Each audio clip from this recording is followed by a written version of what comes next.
आदरणीय मेरे प्रिय दोस्तों और भक्तों, श्री शिव महापुराण से आपके समक्ष ब्रह्मा जी की मानस पुत्री कुमारी संध्या का आख्यान नामक वृतांत आपके समक्ष रख रहा हूँ। सूक्ष्म वृतांत है।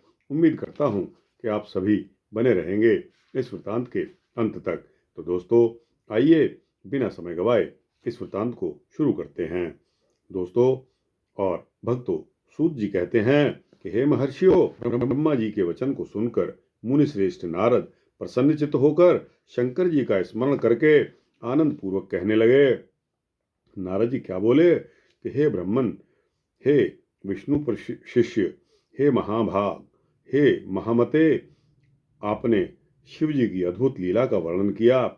जब कामदेव अपनी पत्नी को प्राप्त करके प्रसन्न होकर अपने घर चला गया तथा प्रजापति दक्ष भी अपने घर को चले गए और सृष्टिकर्ता आप स्वयं ब्रह्मा जी तथा आपके मानस पुत्र भी अपने अपने घरों को चले गए, तब पितरों की जन्मदात्री वह ब्रह्मपुत्री संध्या कहाँ गई, उसने क्या किया, उसका विवाह किस पुरुष के साथ हुआ, इन सब बातों को आप संध्या के चरित्र के बारे में विशेष रूप से बताइए। सूत जी बताते हैं कि तत्ववेता ब्रह्मदेव परम बुद्धिमान देवर्षि नारद के इस वचन को सुनकर भक्तिपूर्वक शंकर जी का स्मरण करके कहने लगे। ब्रह्मा जी कहने लगे कि हे मुने, संध्या का संपूर्ण शुभ चरित्र सुनिए, जिसे सुनकर हे मुने सभी स्त्रियां पतिव्रता होती हैं। वह संध्या जो पूर्व काल में मेरे मन से उत्पन्न हुई थी, वही तपस्या करके शरीर छोड़ने के पश्चात अरुंधति बनी। उस बुद्धिमती तथा उत्तम व्रत करने वाली संध्या ने मुनि श्रेष्ठ मेधातिथि की कन्या के रूप में जन्म ग्रहण करके ब्रह्मा विष्णु तथा महेश्वर के वचनों से महात्मा वशिष्ठ का अपने पति रूप में वर्ण किया। वह श्रेष्ठ पतिव्रता, वंदनीय, पूजनीय तथा दया की प्रतिमूर्ति थी।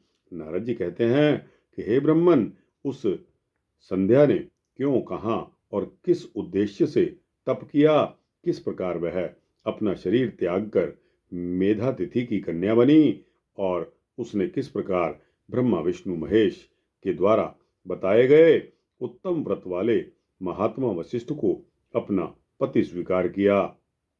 हे पितामह, इसे सुनने में मेरी बहुत उत्सुकता है, अतः सुनने की इच्छा से अरुंधति के चरित्र का विस्तार पूर्वक वर्णन बताइए। ब्रह्मा जी बोले कि हे नारद, पहले अपनी पुत्री संध्या को देखकर मेरा मन काम से आकृष्ट हो गया था, किंतु बाद में शिव के भय से मैंने उसे छोड़ दिया। काम बाण से घायल होकर उस संध्या का तथा मन को वश में रखने वाले महात्मा ऋषियों का भी चित्त चलायमान हो गया था। उस समय मेरे प्रति कहे गए शिवजी के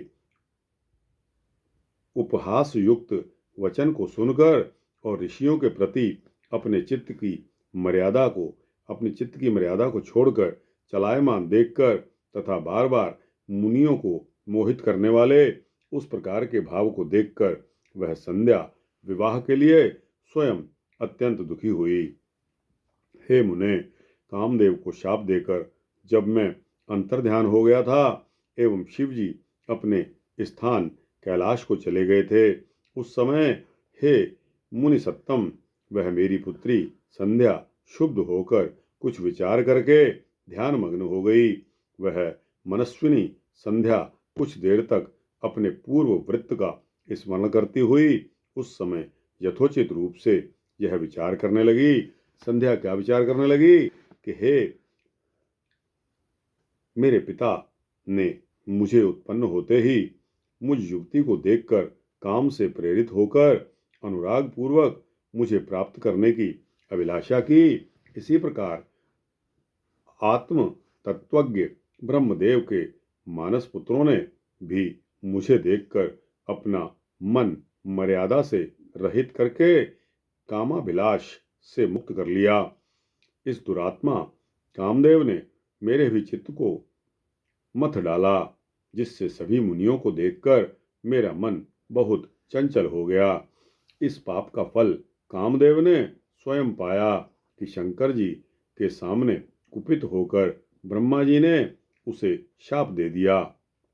मैं पापिनी भी इस पाप का फल पाऊंगी, अतः उस पाप से शुद्ध होने के लिए मैं भी कोई साधन करना चाहती हूँ, क्योंकि मुझे देखकर मेरे पिता तथा सभी भाई प्रत्यक्ष रूप से काम भाव पूर्वक मेरी अभिलाषा करने लगे, अतः मुझसे बढ़कर कोई पापिनी नहीं है। उन सबको देखकर मुझ में भी अमर्यादित रूप से काम भाव उत्पन्न हो गया और मैं भी अपने पिता तथा अपने सभी भाइयों में पति के समान भावना करने लगी।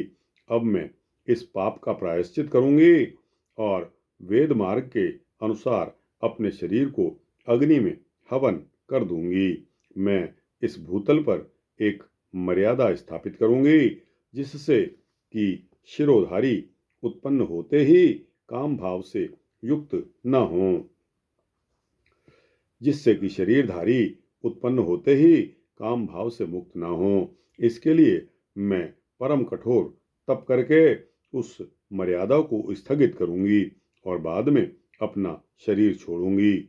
मेरे जिस शरीर में मेरे पिता एवं भाइयों का कामाभिलाष किया, उस शरीर से अब कोई प्रयोजन नहीं है। मैंने भी जिस शरीर से अपने पिता तथा भाइयों में काम भाव उत्पन्न किया, अब वह शरीर पुण्य कार्य का साधन नहीं हो सकता। वह संध्या अपने मन में ऐसा विचार करके चंद्रभाग नामक श्रेष्ठ पर्वत पर गई, जहां से चंद्रभागा नदी निकली हुई है। इसके पश्चात संध्या को उस श्रेष्ठ पर्वत पर तपस्या के लिए गई हुई जानकर मैंने पास में बैठे हुए मन को वश में रखने वाले सर्वज्ञ ज्ञान योग तथा वेदांग के पारगामी अपने पुत्र वशिष्ठ से कहा।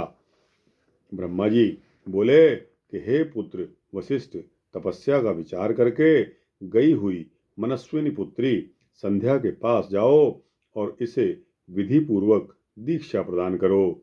हे मुनि सत्तम, प्रथम यह तुम लोगों को, मुझको तथा अपने को कामाभिलाष से युक्त देख रही थी, परंतु अब इसके नेत्रों की चपलता दूर हो गई है।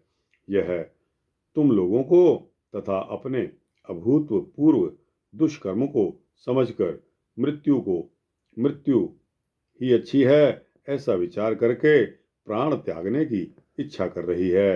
अब यह तपस्या के द्वारा अमर्यादित प्राणियों में मर्यादा स्थापित करेगी, इसलिए तपस्या करने के लिए वह साध्वी चंद्रभाग नामक पर्वत पर गई है। हे तात, वह तपस्या की किसी भी क्रिया को नहीं जानती है, अतः जिस प्रकार के उपदेश से वह अपने अभीष्ट को प्राप्त करे, वैसा ही करो।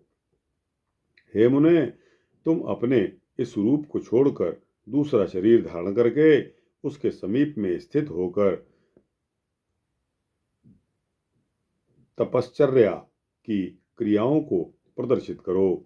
उसने यहाँ पर मेरे तथा तुम्हारे रूप को पहले देख लिया है।